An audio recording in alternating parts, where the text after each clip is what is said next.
pas trop entendu. Je suis Rémi Dumont, le président de Côté la Prod, Création cinématographique, Association de loi 1901.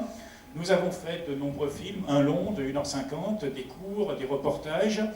Et je vous remercie ce soir d'avoir vu et apprécié donc, ces deux courts très contrastés que sont Les Pêcheurs, un hommage à Charlie Chaplin, et ce film très ténébreux et caustique qu'est L'hésitation à disparaître.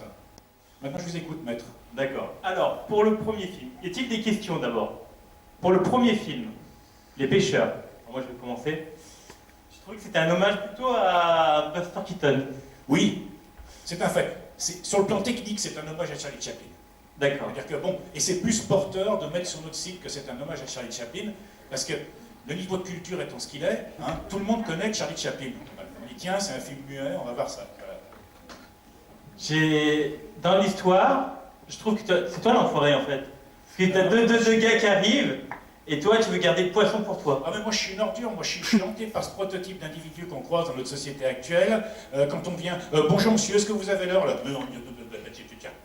Ou alors, je sais pas, on arrive dans un coin, on vous fait la gueule, on vous fait comprendre que vous n'êtes pas le bienvenu.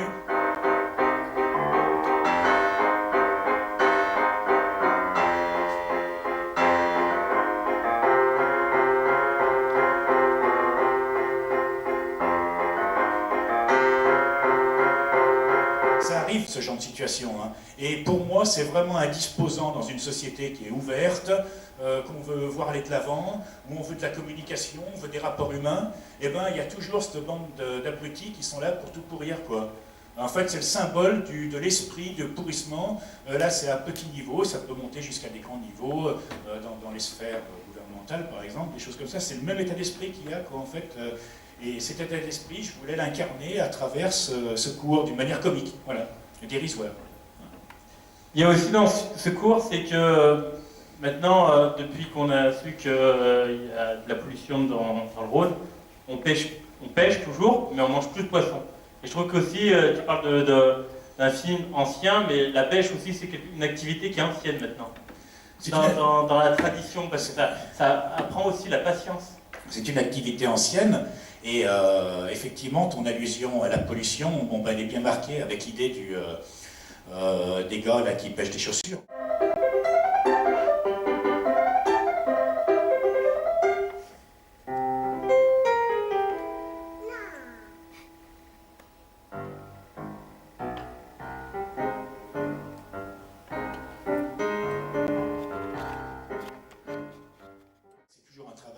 Terrible, qui est très physique. Hein. Quand on fait tout soi-même, bon, ben, il faut...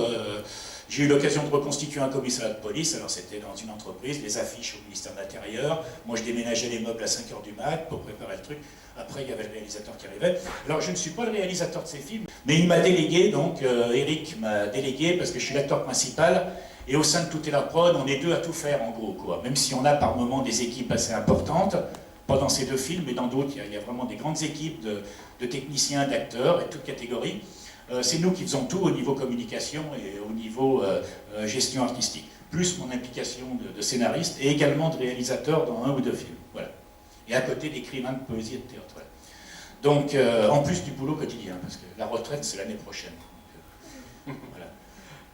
C'est plein d'énergie. Dis-moi, et la scène de fin avec la bouteille, c'est une conclusion? C'est une... Non. J'ai rien contre le fait qu'on boive un coup, mais bon, moi je trouve que dans l'échelle des produits euphorisants, en général, les beaufs, ils sont avec du gros rouge, quoi. Y a pas... et quand ils en boivent beaucoup, ils sont encore plus désagréables. Voilà. Hein. Donc pour moi, c'est une connotation, le gars qui attend que tout le monde soit parti pour se jeter sur sa bouteille de rouge, le vieil accro, le chieur, quoi. Le gars qui ne se démarquera pas une seule fois de sa latitude, une seule seconde dans sa vie, quoi. Bien démarqué, quoi. Alors certains diront, donnant des connotations politiques, que je ne donnerai pas, parce que je reste à la politique, c'est le facho de base, etc. Oui, ça peut être tout ça, c'est générique. Chaque personne qui me voit dans ce film peut avoir une image, développer un concept personnel à partir de ce chieur. Voilà. D'accord. Y a-t-il une question pour le pêcheur? On va passer au deuxième film. L'hésitation à disparaître. C'est le même réalisateur? C'est le même réalisateur.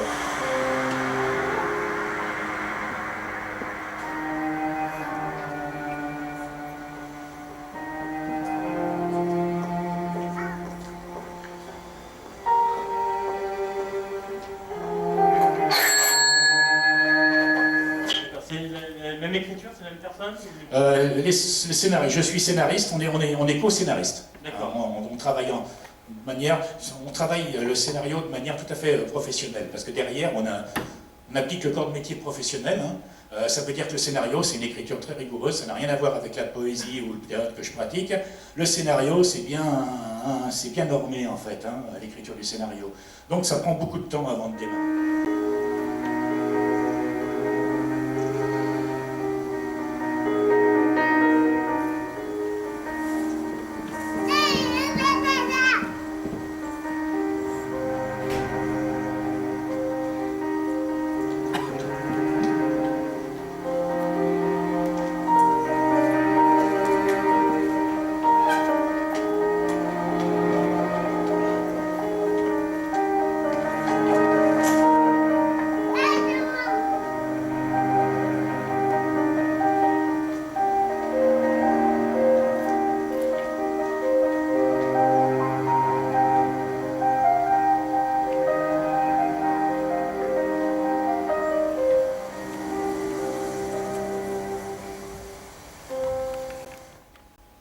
Donc pour celui-là, Oui. le dernier,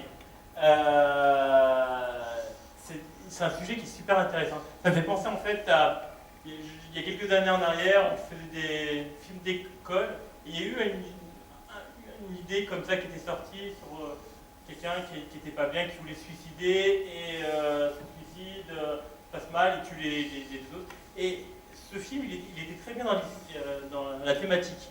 L'idée, elle était très bien, parce que ça parle de religion, de gens de groupuscules sectaires qui viennent faire des démarches chez les gens. Bonjour monsieur, je me présente, je m'appelle Vincent, voici Isabelle, et on faisait un petit peu le tour du quartier pour parler un petit peu de la Bible, et j'aimerais savoir si vous étiez croyant. Non, pas spécialement. Non? Vous pouvez peut-être nous faire entrer pour qu'on puisse en parler. Oui, allez. Et puis qui leur font des pressions, quoi. C'est-à-dire que quelqu'un qui est angoissé, on imagine quand on lui dit « Bon, bah écoutez, alors vous voulez rien savoir, hein. Bon, ben, il y aura qu'un certain nombre de personnes qui seront sauvées, j'ai le regret de vous dire que vous ne ferez pas partie de cela, quoi. » C'est de la pression totalement totalitaire, quoi. Hein. Ce sera marrant aussi. Oui, c'est marrant, on l'a présenté sous l'angle comique. Mais quand on le vit dans la réalité... c'est un peu comme les psychiatres qui donnent des médicaments pour Voilà. régler pas les problèmes. Pourquoi ne pas quitter cette enveloppe charnelle? Pourquoi ne pas devenir une âme pure? Pourquoi ne pas atteindre le paradis? Parce que ça qui ne croyait pas au paradis sur terre. Oui, mais cette situation a quand même des bons côtés. Mais dites-moi lesquels? Bah, la vie a ses bons côtés. Bah lesquels? Dites-moi. Alors c'est vrai que je suis athée fondamentalement, athée, anarchiste, bon, ça ne veut pas dire que j'ai pas de spiritualité, je suis un ancien des années 70 et tout, donc j'ai une vision de la spiritualité assez chamanique, on va dire, rapport avec l'univers, que j'ai développé dans d'autres œuvres poétiques ou dans un film également. Mais bon, pour moi les religions ça me gonfle, c'est une mise aux normes du comportement et de la pensée, et ça on n'en veut pas. La spiritualité, je ne la rejette pas, parce qu'il ne faudrait pas qu'on pense que je crache sur la spiritualité, non pas du tout. La spiritualité c'est une affaire personnelle, c'est très grand à partir du moment où ça ne rentre pas dans la sphère des relations sociales et des normes. D'accord. Y a-t-il des questions? Pas de questions, mais moi j'ai une question, vraiment. Alors, pour la fin, Oui. j'ai un doute. Alors, il y a deux portes. Quand les deux, ils meurent, je me dis, c'est lui qui les a tués, Oui. ou c'est eux qui sont tués. Ah non, on me voit sur la tête, sur le radiateur de ma cuisine, là, parce que c'est chez moi qu'on a tourné, là. Oui. Voilà, ça, vous voyez, bon, c'est mon décor, quoi. Et vous n'avez pas vu le salon, on a tourné dans le salon, c'est fou. Bon. Ouais, mais quand on n'arrive pas à dormir, on est occupé, quoi. Oui. Une chose et tout, on travaille en même temps, c'est bien. Alors, donc ça c'est ma cuisine, et on me voit la tête sur le radiateur en crachant du sang.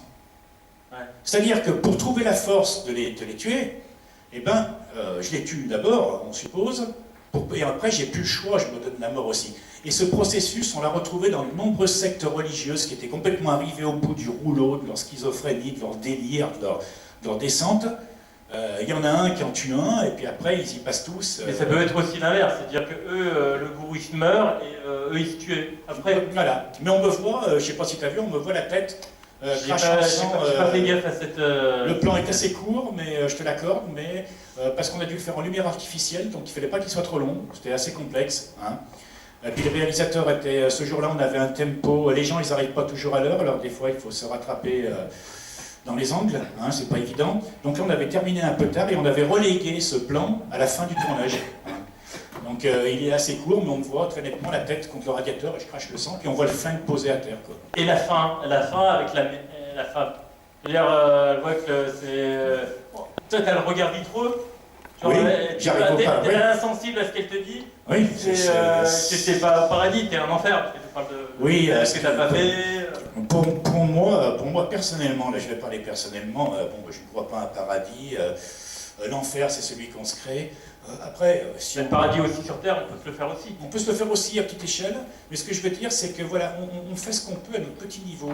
La métaphysique, ça existe, c'est intéressant, c'est très tripant, mais ce que je veux dire, c'est que dans la vie quotidienne, on est entre humains et on doit viser une meilleure acuité dans les rapports humains, plus d'humanité, et eux, ils travaillent à contre-courant. Ce qui m'a fait marrer, moi, c'est la scène avec Sylvie Salvador, là. Pour moi, c'est une des plus belles scènes. On a fait des films, on a fait un long métrage, on a fait des trucs beaucoup plus grands avec des maquilleurs, tout ça, comme ce que font les morts. Mais là, eh ben, la façon dont elle s'exprime, c'est trop comique avec cette réplique finale qui tombe là. Tu verras, ça sera d'enfer. Donc là, toute la dimension comique buñuelienne, on va dire, hein, prend sa dimension dans cette dernière réplique à la limite. Voilà. Alors vous pouvez voir tous les films de Tutelaprod sur notre site www.tutelaprod.com, T-U-T-E-2-L-A-P-R-O-D en un mot.com. Vous pouvez les voir, vous pouvez les télécharger gratuitement aussi, hein, et à condition de en faire un usage personnel. Voilà, autrement, si vous voulez les projeter à des gens, vous m'appelez et puis je vous donnerai mon autorisation. Voilà. D'accord. Et donc, toi, c'est ton dernier tour de liste. Tu m'as dit que tu partais. J'envisage une expatriation l'année prochaine, oui, c'est vrai. Je compte partir en Asie. Parce que j'ai une amie là-bas que je connais depuis 10 ans. Ouais. Une expatriation, c'est pas du tourisme, hein, parce que je commence à tenter le terrain. Les bisounours, c'est comme le paradis, ça n'existe pas. Mais bon, c'est une continuité. Je fais partie des gens qui, autrefois, dans les années 70, sont partis 1 an aux Indes, et ont failli ne pas en revenir.